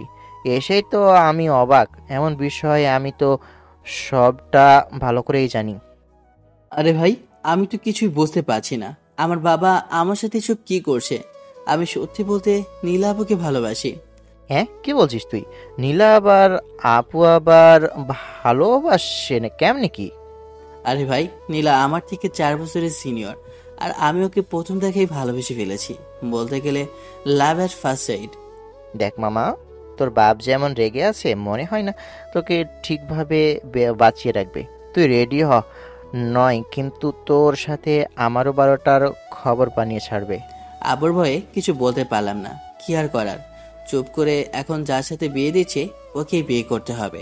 এই জীবনে মনে হয় আমার কপালে নীলা নাই। পাঞ্জাবি আর শেরওয়ানি পরে নিচে আসতেই আঙ্কেল বলে ওঠে, ইরফান, তোর ছেলে কিন্তু ঠিক তোর মতো দেখতে। তোর মনে আছে তোর বিয়েতে যখন গিয়েছিলাম তুই কেমন শেরওয়ানি পরছিলি? আরে আফজাল, এসব কথা আমার ঠিকই মনে আছে। তোর মনে আছে তোর যে বিয়ের সময় জুতা চুরি করে নিয়ে গেছে? হ্যাঁ রে বন্ধু, সময় যে কি করে পার হয়ে যায় আমরা নিজেরাও টের পাইনি। কখন যে নিজেদের ছেলেমেয়েগুলো বড় হয়ে গেছে বুঝতেই পারিনি। এরপরে আমি নিচে আসি। নিচে আসতে আমাকে রৌদ্র স্টেজে নিয়ে যায়। এরপর একটু পর মেয়েকে আনা হয়। মেয়েটার মুখ ঘোমটা দিয়ে পুরা মুখটা ঢাকা আছে। কে সেই মেয়েটা? আমি এখনো তার মুখটা দেখতে পারছি না। আমার বুক ফেটে কান্না আসে, কারণ যাকে ভালোবাসি তাকে পাবো না। দেখতে দেখতে সব মেহমানরা উপহার নিয়ে আসতে লাগলো। খানিকক্ষণ বাদে কাজী সাহেব বিয়ে পড়াতে আসে। বিয়ের কাজ শেষ করে যে যার মতো খাওয়া দাওয়া গল্পগুজব করতে লাগলো। আমি সাদরে উপরে চলে গেলাম। খুব খারাপ লাগছে, তাই পকেট থেকে একটা সিগারেট বের করে ধরালাম। তখনই পেছন থেকে কারো হাতের ছোঁয়ায় ঘুরে দাঁড়ালাম। দেখলাম রৌদ্র। তখন রৌদ্র বলে, দেখ কি করবি, কপাল যা আছে তাই তো হবে। আর আমি বিষয়টা বুঝলাম না, হঠাৎ করে তোর বাপে এই কাণ্ডটা করলো কেন? আর এমন তো হবার কথা না। অবশ্যই তুই কিছু করলি। আরে শালা, আমার তো মনে পড়ছে না আমি কি করে করলাম। 1 মিনিট। আমার যতটুকু মনে হচ্ছে আজকে একটা মেয়ে আমাকে প্রপোজ করে। তুই তাকে কি বললি? মনে হয় হ্যাঁ বলে দিয়েছিস, আর জড়িয়ে ধরে কিস করতে লাগলি। তো দেখে প্রিন্সিপাল তোর বাপকে কল দিয়ে বলে সব। আরে ধুর শালা, সবাইকে তোর মতো লুচু ভাবিস নাকি? আমি কিছুই করি নাই, আর ওখানে কেউ ছিল না। মেয়েটা আমাকে ইচ্ছাকৃতভাবে আমাকে জড়িয়ে ধরে। আমি তো ছাড়ানোর চেষ্টা করছিলাম। কেউ দেখে নাই তো তোকে? এক মিনিট দেখ, এক মিনিট, দেখেছো তো নীলা, কিন্তু আজকে সারা বাড়ি ওকে দেখলাম না কেন? নীলা মানে কে নীলা? যে মেয়ে পছন্দ করিস? শালা, তুই কি গাঁজা খাস নাকি? ভুলে যাস কি করে? আমার না একটা সন্দেহের গন্ধ পাচ্ছি। মানে কেমন সন্দেহ? রুদ্র কিছু বলতে যাবে, তখনই কোথা থেকে ভিলেনের রূপ ধরে আমার বাবা এসে হাজির। তখন আব্বু কাছে এসে বলে, দেখ বাবা, যা করছি তোর ভালোর জন্যই করছি। আর হ্যাঁ, মেয়েটা একা বসে আছে, যা রুমে যা। কিছু বললাম না, মাথা নিচু করে রুমের দিকে পা বাড়ালাম। আজকে আমার বাসর রাত, কিন্তু আমার কাছে মনে হচ্ছে আজকে আমার কোরবানির রাত। কি আর করার, বিয়ে যেহেতু হয়ে গেছে, বউ হিসেবে তো মেনেই নিতে হবে। কিন্তু খুব ভয় লাগছে, জানি না, কিন্তু বুকটা কেমন থপ করে শব্দ করছে। ধূর ছাতা, সব ভয়ের অবসর কাটিয়ে রুমের ভিতরে প্রবেশ করি। রুমে প্রবেশ করতে দেখতে পাই একটা মেয়ে বেনারসি সাজে বসে আছে খাটের ওপর। মেয়েটার কাছে যাব, কিন্তু হাঁটু কাঁপছে। ধুর, এই যদি হয় আমার অবস্থা, তাহলে আমার পাঠকদের কি হবে? যা আর হবে। আগে তো সামনে চাই, সামনে তো আসলাম, কিন্তু মেয়েটা কি যেন কষতেছে। মনে হয় সালাম করবে, তা ভেবে দাঁত কিলিয়ে হাসবো। তখনই মেয়েটা ঘোমটা উড়িয়ে আমার গলায় একটা ছুরি ধরে বলে, এই শালা, বল কেন ওই মেয়েটাকে জড়িয়ে ধরলি তুই? তোর এত সাহস কেন রে? আমার আর চিনতে বাকি ছিল না যে এই যে নীলা। আমি তো নীলার হাতে ছুরি দেখে প্যান্টে হিসু করে দেওয়ার মতো অবস্থা। আমি ম্যামে করতে লাগলাম, সরি সরি আপু, আমি আসলে। আর একবার তুই যদি আপু ডাকিস তোর নাক ফাটিয়ে দেবো আমি। সরি সরি, ডাকবো না। আমি তো মেয়েটাকে জড়িয়ে ধরিনি, মেয়েটা আমাকে জড়িয়ে ধরেছে। তোর সাহস কি করে হয় আমার জামাইকে আমার থেকে কেড়ে নেওয়ার? মানে? এই চুপ, তোর এত কিছু জানা লাগবে না। তোকে তো আমি পরে সাইজ করব। এখন ঘুম পাচ্ছে, ঘুমাবো। এটা কি সরকারি নাকি যে বললেই হলো? এই, এটা দেখেছিস? একদম পেট কিন্তু ফুটা করে দেবো। চুপচাপ যা করতে বলেছি তাই কর, নইলে কিন্তু তোর কপালে শনি আছে। আর করার, আমি তো মনে মনে সেই খুশি। আমার আর জানতে বাকি নেই নীলার সাথে বিয়ে হওয়া ছেলেটা যে আমি। নীলা ছোট বাচ্চাদের মতো ঘুমিয়ে আছে। আমিও চাঁদ মুখটার দিকে তাকিয়ে যে কখন ঘুমিয়ে গেছি টেরও পাইনি। সকালবেলা জানালা দিয়ে নীলার মুখে সূর্যকিরণ পড়তে ওর মুখটা যেন সৌন্দর্য দিয়ে আরো দ্বিগুণ বৃদ্ধি পেল। এজন্য হয়তো কবি বলেছেন, মেয়েদের ঘুমন্ত অবস্থায় একদম ফুটফুটে শিশুর মতো লাগে। আমি নীলাকে আমার বুক থেকে সরিয়ে বালিশে সরিয়ে দিয়ে খেয়াল করলাম যে রুমে আমরা ঘুমিয়েছিলাম ওই রুমটা নীলা ছিল। শালা, আমি ভুলে গেছিলাম কার রুমে আজকে আমার বাসর রাত। ঘুম থেকে উঠে ফ্রেশ হয়ে খেয়াল করলাম নীলার টেবিলের ওপর একটা ডায়েরি। তখন ডায়েরিটা হাতে নিয়ে পেজটা খুলতেই লেখা ছিল, ডিয়ার পিচ্চি জামাই, আজকে তুমি আমাদের বাসায় আসবে, কিন্তু আমার জন্য কি আনবে? আমি অবাক হয়ে গেলাম, কারণ পুরো ডায়েরিটা জুড়ে শুধু আমাকে নিয়ে লেখা। আরো পড়তে লাগলাম। ইস, যে ছেলেটার সাথে ধাক্কা লেগেছিল ও ছিল আবির। কত কি বলে ফেললাম আমার জানটাকে। দেখ, ও কি আর মানুষ হবে না? ও আমার জন্য কিছুই আনেনি। ও কি জানে না আমি যে গেঁদা ফুল খুব পছন্দ করি? তোর আর ও এমন খ্যাতের মতো কেন চলাফেরা করে? তো ভালো স্মার্ট হলে যদি আমার থেকে কেউ কেড়ে নেয়? ধুর, ও বোঝে না কেন? ওকে অনেকে অনেক কথা বলে, এমনভাবে চললে তো বলবেই। আজকে আমার জীবনে সেই কালটা চলে আসছে, যে কালটার জন্য ভয় পেয়েছিলাম এত বছর ধরে। কারণ আমি আমার প্রিয় মানুষটাকে হারাতে চাচ্ছি না। আমি এটা কখনোই হতে দিতে পারি না। প্রয়োজনে আমি জান দিয়ে দেবো। এরপরেও আমি আমার আবিরকে কারোর হাতে দিতে পারবো না, কারণ ওকে যে আমি অনেক ভালোবাসি। আমার বুঝতে বাকি রইল না যে নীলা আমাকে সেই কবে থেকে কতটা ভালোবাসে। আমি কথা দিচ্ছি, আমি কখনো তোমাকে কষ্ট দেব না। এটা বলে নীলার কপালে একটা কিস দিলাম। তখন নীলা কেঁপে উঠে যায় আর চোখ খুলে বলে, এই পিচ্চি, তোর এত বড় সাহস আমাকে কিস দিস? আমি আমার বউকে কিস দিলাম, তাতে তোমার কি? এই, তোর তো সাহস কম না? তুমি কি আমার সাহস দেখতে চাও? এটা বলে সামনে যেতে লাগলাম, তখন নীলা পেছোতে লাগলো। এই এই, তুই কি সাহস দেখাবি? আর সামনে কেন আসছিস? দেখ, ভালো হবে না কিন্তু আমি বলে দিচ্ছি। আমি কিন্তু তোর সিনিয়র। সিনিয়র তো কি হয়েছে? এই, আমি না তোর ম্যাডাম? ম্যাডামের সামনে আসতে তোর লজ্জা লাগছে না? আদর করব নিজের সিনিয়র ম্যাডামকে আদর করব, তাতে আবার লজ্জা কিসে? এটা বলেই জিহ্বায় কামড় দিলাম। আমার দিকে একটা হ্যাসকার টান দিলাম, সোজা আমার বুকে এসে পড়ে। নীলার ঠোঁটজোড়া ভয়ে কাঁপছে। নীলা নাইটি পরে আছে। এই অবস্থায় যে রোমান্টিক লাগছে বলে বোঝানো যাবে না আপনাদের। নীলার নাভি নিচের চিলটা দেখে আর লোভ সামলাতে না পেরে কিস দিয়ে দিলাম। 10 মিনিট পর দেখলাম নীলার মুখ লজ্জায় লাল হয়ে গেছে। তাই ওই লজ্জা মুখে ওর ঠোঁটজোড়া নিজের দখলে করে নিলাম। এবার 5 মিনিট পর ছেড়ে দিলাম। এরপর নীলা হঠাৎ করে দরজার শব্দে নীলাকে ছেড়ে দিলাম। তখন আম্মু এসে বলতে লাগলো, কি রে, ঘুম ভাঙলো নাকি? নিচে আয়, সবাই তোদের জন্য নিচে অপেক্ষা করছে। তোর আঙ্কেল বসে আছে না খেয়ে, তোকে আবার অফিসে যেতে বলছে। অফিসটা নাকি তোকে বুঝিয়ে দিবে তোর আঙ্কেল। আমি আম্মুর কথা শুনে দরজা খুলে বাইরে আসলাম। নীলা ওয়াশরুমে চলে যায়। আমি বাইরে এসে সবাইকে সালাম দিলাম। এরপরে নাস্তার টেবিলে বসলাম। তখন আঙ্কেল আমাকে উদ্দেশ্য করে বলে ওঠে, বাবা, তোমাকে আমার সাথে অফিস যেতে হবে। তোমার বাবা আবার আজকেই চলে যাবে তোমাদের গ্রামে। আমি ঠিক আছি বলে মাথা নাড়ালাম। বিকেলে আব্বু আম্মু সহ সবাই গ্রামের উদ্দেশ্যে বেরিয়ে পড়ে। আমি আঙ্কেলের সাথে ওনার অফিসে যাই। তখন আঙ্কেল বলে, দেখো বাবা, আমার বয়স হচ্ছে, এইসব সামলানো তো আমার একার সম্ভব না। তুমি পড়াশোনাটা চালানোর পাশাপাশি এইসব দেখো। নীলাকে কত বলেছি আসতে, কিন্তু ওর এইসবে মন নেই। আর হ্যাঁ, তোমাকে না জানিয়ে তোমার বিয়েটা দিয়ে দিছিলাম, তার জন্য সরি। ছি ছি আঙ্কেল, এইসব কি বলছেন আপনি? আসলে তোমাদের বিয়ে সেই ছোট্ট থেকে আমরা ঠিক করেছিলাম। নীলা তখন 15 বছর। তখন নীলাকে একটা ছেলে প্রেমের চিঠি দেয়, সেটা আমি দেখি। সেদিন ওকে অনেক বকাঝকা করি আর তোমার কথা বলি। সেই দিনের পর থেকে ও আর কোনো ছেলের সাথে কথা বলে না। আর হাতে একটা ডায়েরি দিয়ে বলেছিলাম, তোর যখন মনে আসবে সে কষ্টগুলো, সেই অনুভূতিগুলো এটাতে লিখবে। এরপর থেকে মেয়েটা ডায়েরিটা নিয়ে সব সময় থাকতো। আর একটা কথা বাবা, তুমি আমার মেয়েটাকে কখনো কষ্ট দিবে, এটা তোমার কাছে আমার অনুরোধ। আরে ছি ছি আঙ্কেল, এইসব কি বলছেন আপনি? আমি নীলার কখনো কোনো অযত্ন করব না, আপনি এটা নিয়ে কোনো চিন্তা করবেন না। এরপর আঙ্কেল আমাকে অফিসের সব কিছু দেখিয়ে দেয়। তারপর আমি ওখান থেকে বাসায় চলে আসি। বাসায় এসে দেখি নীলা নেই। দারোয়ান থেকে জানতে পারি নীলা নাকি ভার্সিটির উদ্দেশ্যে একটু আগে বের হয়েছিল।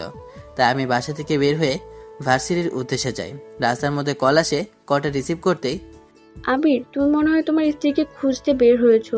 তোমায় জানানোর জন্য বলছি, সে এখন আমার কাছে বন্দী। তুমি আমার ভালোবাসাকে অপমান করেছো, তাই আমিও তোমার প্রিয় মানুষকে উপরে পাঠিয়ে দেব। মিমের মুখে এমন কথা শুনে আমার পায়ের নিচ থেকে মাটি সরে যাওয়ার মতো অবস্থা। আমি কি করব কিছুই বুঝতে পারছিলাম না। তখন আমার বন্ধু রুদ্রকে কল করি। তখন ও ফোন কল ট্র্যাকিং করে আমাকে লোকেশনটা পাঠায়। আমি ওই লোকেশন অনুযায়ী যেতে লাগলাম। একটা সময় একটা পুরনো বাড়ির সামনে এসে থামলাম। বাড়ির ভিতরে প্রবেশ করে দেখে নিম হাতে একটা পিস্তল নিয়ে দাঁড়িয়ে আছে। পাশে দাঁড়িয়ে আছে সোমন নামের ছেলেটা। বুঝতে বাকি নেই ওরা দুজন প্ল্যান করেই এসব করেছে। নীলার হাত পা বেঁধে রেখেছে। নীলার মুখ থেকে রক্ত পড়ছে। ওর সেন্স নেই। আমার নীলার আমার অবস্থা দেখে প্রচুর পরিমাণে রাগ হচ্ছে। আবির, শালা আমাকে পুরো ভার্সিটি জুড়ে অপমান করেছে। ওকে আমি এত সহজে কি করে ছেড়ে দেই? ও আমার ভালোবাসাকে প্রত্যাখ্যান করেছে। আমি ওর ভালোবাসাকে কেড়ে নেব ওর জীবন থেকে। ও বুঝতে পারবে তখন এই মিম কি করতে পারে। আঙ্কেলকে লোকেশনটা পাঠিয়ে দিই। কিছু সময়ের মধ্যে পুলিশ চলে আসবে। তখন দেখি মিম নীলাকে গুলি করবে। তখন আমি দৌড়ে গিয়ে নীলাকে ওখান থেকে সরিয়ে ফেলি। সুমন আমাকে মারতে আসলে ওকে একটা গুলি মেরে নিচে ফেলে দেই। মিমের হাতে থাকা পিস্তলটা দিয়ে মারতে গেলে আমি সরতে গুলিটা গিয়ে সুমনের বুকে গিয়ে লাগে। সুমন সেখানেই মারা যায়। তখন নীলার বাবা পুলিশ নিয়ে ওখানে হাজির হয়। পুলিশ মিমের কাছ থেকে পিস্তলটা নিয়ে নেয়। নীলার অবস্থা ভালো না, তাই আমি ওকে কোলে করে হাসপাতালের দিকে হাঁটা ধরি। আমারও মাথা থেকে রক্ত পড়ছে, কিন্তু আমার যেন এই কষ্টের কোনো অনুভূতি নেই। আমার তো কষ্টে বুক ফেটে যাচ্ছে নীলার এমন অবস্থার জন্য। আমিই দায়ী। নীলাকে হসপিটালে নিয়ে আসি। ডাক্তার বলে কিছু সময় অপেক্ষা করেন। আমার চোখে জল দেখে নীলের বাবা বলে ওঠে, বাবা, তুমি কান্না করো না, এমনিতেই তোমার শরীর ঠিক নেই। কত করে বললাম তোমাকে ডাক্তার দেখাতে, কিন্তু তুমি শুনছো না। তুমি চিন্তা করো না, নীলা ঠিক হয়ে যাবে। এ কি বাবা, তোমার তো রক্তে শরীর ভিজে গেছে। একটু পর ডাক্তার এসে রক্ত চাইলো। আমি রক্ত দিতে চলে গেলাম। ডাক্তার অনেকবার বারণ করা সত্ত্বেও আমি রক্ত দিলাম। প্রায় 3 ঘন্টা পর ডাক্তার এসে বলল, চিন্তার কোনো কারণ নেই, রোগী এখন সুস্থ আছে। আমার যেন পান ফিরে এলো। হঠাৎ আমার চোখ দুটো বন্ধ হয়ে যায়। আমার আর কিছু মনে নেই। কত সময় থেকে যে অজ্ঞান হয়েছি আমি নিজেও জানি না। চোখ খুলে দেখি নীলা আমার পাশে মাথা হেলান দিয়ে বসে আছে। আমাকে চোখ খুলতে দেখে জড়িয়ে ধরে কান্না করতে করতে বলে, তোমাকে তোমাকে কে বলেছে এখানে এখন মারামারি করতে? হ্যাঁ, তোমার কিছু হয়ে গেলে আমি কি করব? কাকে নিয়ে বাঁচবো আমি? আমি খেয়াল করলাম নীলা কান্না করতে করতে ওর চোখ দুটো কালো বানিয়ে ফেলেছে। তখন সবাই কেবিনে প্রবেশ করে। শালা, তুই তো তাহলে বাইসা গেলি। কই মাছের জান, ভাবলাম তোর 40 খাবো। ধুর হারামজাদা। মেয়েটা আজ 3 দিন ধরে তোর কাছে নিজের ঠিক মতো সুস্থ না হয়ে তোর কথা জিজ্ঞেস করে। যখন তোর এমন অবস্থার কথা শুনে নিজেকে আর রাখতে পারেনি, তোর কাছে চলে এসেছে। আরে এসব বাদ দে, আবির বাবা সুস্থ হয়েছে, এটাতেই আলহামদুলিল্লাহ। বাবা, আসলে মেয়েটা তোকে অনেক ভালোবাসে। তোর কখন কি লাগে না লাগে তোর জন্য সবসময় এখানে থাকতো। এ তো বলার পরও আমার কথাই শুনে নাই এ মেয়ে। আচ্ছা, আমরাও না, ওদেরকে একটু একা থাকতে দাও, ওরা দুইজন কথা বলুক। আর হ্যাঁ শোনো, আমরা যেন যত তাড়াতাড়ি সম্ভব একটা নাতি উপহার পাই। বলে দিলাম। নীলা তো লজ্জায় একপাশে চলে যায়। সবাই বাইরে আসতে নীলা ভেতরে আসে। তখন আমি নীলাকে দুষ্টুমি করে বলি, তাহলে হবে নাকি? কি হবে? ওই তো T20 খেলা, তুমি আর আমি। এই পিছে বল, তোর মুখে কিচ্ছু আটকায় না? না, ওরা তো শুনছে। শুনতে দাও না। হয় মেয়েরা বিয়ে করেন, আমার জন্য দোয়া করেন আপনাদের রাইটার ভাই যেন তাড়াতাড়ি বিয়ে করতে পারে। আমাকে ডাক্তার রিলিজ দিয়ে দেয়। আব্বু আম্মু গ্রামে চলে যায়, কারণ গ্রামে কাজ আছে। নীলার বাবা আব্বুর সাথে যায়, কিছুদিন গ্রামে থাকবে। অফিসটা কিছুদিন আমি দেখাশোনা করব। সন্ধ্যাবেলা। এই শোনো না। কি হয়েছে বলো? কোলে না, আমি ছাদে যাব। তুমি যে মোটা, আমি পারবো না। কি বলো তুমি? সরি জান, তুমি রাগ করো কেন? আমি না তোমার রাগকে খুব ভয় পাই। এরপর নীলাকে ছাদে নিয়ে গেলাম। নীলা আমার বুকে মাথা রেখে আছে। তখন আমি নীলাকে আমার লেখা প্রেমের চিঠি বলতে লাগলাম।